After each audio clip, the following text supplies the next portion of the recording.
หักแพงเกือบน้ำตาไหลมีแต่ผู้สิหนีจากไปคนเข้าใจนั่นเหลือน้อยเต็มทีกับทักทายสบายดี FC ทุกทาน FC ทุกคนมาพบมาพอกับค่อยเจโบลาวคลิปนี้มีเรื่องเล่าข้อมูลข่าวสารจากฝากฟังของศิลปินวงสาวน้อยเพชรบ้านแพงนั่นเองท่านผู้ชมเนาะแล้วก็เกี่ยวข้องกับตัวน้องหักแพงวรัญญาพรทักทายสบายดีกันคลิปนี้เป็นคลิปที่2ฝนหากระยุดตกวางเศร้านี่ก็ไปส่งแฟนของเจบอลาวไปทำมาหากินไปขายของอยู่ที่ห้างแฟนซายเข้าจียี่ห้อหนึ่งเนาะอยู่บริเวณมอกับที่พักของเจบอลาวนั่นแหละกับพักกันแข่งฝนตากฝนไปฝนตกก็ได้ไปเนาะคันท่าบ่ไปเฮาก็บ่มีรายรับเฮาก็บ่มีเงินซื้อข้าวซื้อน้ำกินฝนตกก็ไปนั่งเปิดห้างแต่โอกาสที่คนจะผ่านมาแล้วมายุดซื้อของน้ำเฮานี่มันก็ยากเพราะว่าฝนตกบ่มีม่องให้เขาหลบแดดหลบฝนก็ไปเปิดตามปกติเนาะเพราะว่ารอทายฝนมันหยุดตกถ้าโชคดีฝนหยุดตกฝนเศร้าตกคนก็จะมาแวะทักทายซื้อเครื่องซื้อของเฮาคือกันเนาะอันนี้คือเวียกประจำวันของเจบ่ลาวแต่ละมื้อมาบัดนี้หัวข้อมันเป็นไปเป็นมาคือแนวใดเป็นหยังคือว่าน้องหักแพงเกือบน้ำตาไหลท่านผู้ชมเนาะดังที่พวกเฮาฮู้จักกันดีแล้วว่าปีนี้เป็นปีที่วงสาวน้อยเพชรบ้านแพงมีกระแสฮือฮาหลายสิ่งหลายอย่างบ่ว่าเรื่องกระแสความโด่งความดังของศิลปินบ่ว่ากระแสการสร้างหนังสร้างภาพยนตร์บ่ว่าจะเป็นกระแสล่าสุดก็คือบรรดาสมาชิกภายในวงแห่กันออกเป็น10คนล่าสุดเมื่อวานก่อนนี่ปิดฤดูกาลของวงใหญ่ก็มีคนไปขอบอสโจขอลาออกขอลาลงแล้วผู้หนึ่งเนาะชื่อว่าเอมมี่นี่ก็เป็นผู้หนึ่งที่เคยอยู่กับองค์กรของสาวน้อยเพชรบ้านแพงปิดฤดูกาลปุ๊บเพิ่นก็ขอลาลงปั๊บแต่เอมมี่นี่เป็นผู้หนึ่งเนาะที่ฮักที่หอมที่สนิทสนมกับน้องฮักแพงมีปัญหาอย่างกัน2คนนี่ก็พากันให้กำลังใจกันโดยมาตลอดแต่ว่ามามือนี้เมื่อน้องฮักแพงฮู้ว่าเอ้ยเอมมี่จะลาลงจากสาวน้อยแล้วฮักแพงก็เลยว่าอยากพบอยากพ่อก่อนที่เอ้ยจะไปแนวใดเอ้ยจะไปก็ขอพบขอพ่อกันอีกครั้งหนึ่งก่อนไปเจอกันก่อนไปพูดไปคุยไปกินข้าวกินน้ำกันครั้งสุดท้ายก่อนได้บ่แล้วมันจึงเกิดให้มีแชทลุดตัวนี้ที่ฮักแพงทักไปหาเอ้ยเอมมี่และเอมมี่เอาออกมาโพสต์เคลื่อนไหวอยู่ในแอปส่วนตัวของเพิ่นเนาะ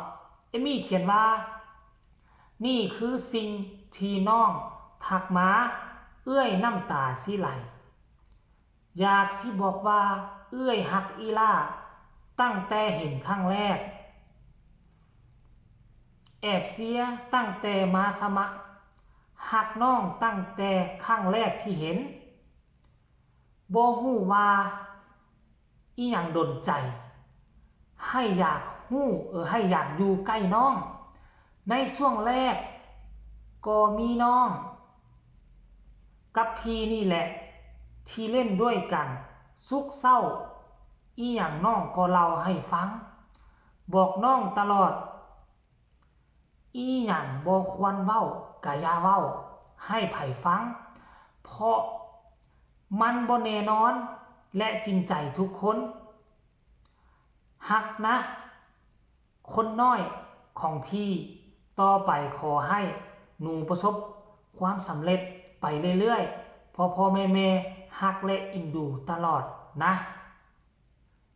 แล้วก็เอาแชทที่น้องฮักแพงทักไปหาเพิ่นว่าฮักแพงทักไปว่าไปบ่พรุ่งนี้คิดถึงว่าซั่นไหนๆก็จะหนีจากน้องแล้วโอ้ยเพิ่นก็มาตอบว่าไปครับว่าซั่นอันนี้คือเอมี่ตอบฮักแพงก็เฮ็ดท่าดีใจว่าเย่ซั่นเด้แล้วก็เอมี่มาตอบว่าบ่หนีไปไสไกลดอกสิอยู่เบิ่งอีล่าอยู่นี่ล่ะท่านผู้ชมบ่หนีไปไสไกลดอกนั่นหมายความว่าจังได๋หมายความว่าเอมมี่บ่ได้หนีลงจากวงสาวน้อยแม่นบ่แต่บ่เลยคือเอมมี่ลงจากองค์กรสาวน้อย 100% เพราะมีโพสต์ก่อนหน้านี้แล้วมีโพสต์ก่อนหน้านี้เดี๋ยวสิให้เบิ่งเด้อ เห็นบ่12ชั่วโมงผ่านมานี่เอมมี่ก็ออกมาโพสต์ว่าเห็นไลน์คอมเมนต์เดากันไปเว้าสนุกปากกันไปว่าสิไปวงอื่นหนูขอพูดตรงนี้ว่าขอยุดพักวงใหญ่ไปยาวๆเลยค่ะ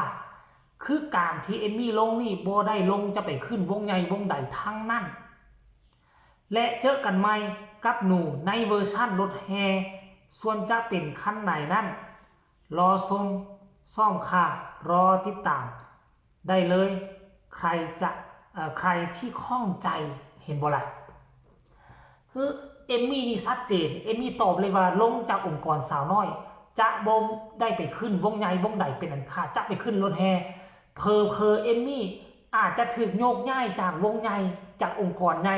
เข้าไปสู่รถแฮของสาวน้อยเพชรบ้านแพงหรือบ่ทันผู้ชม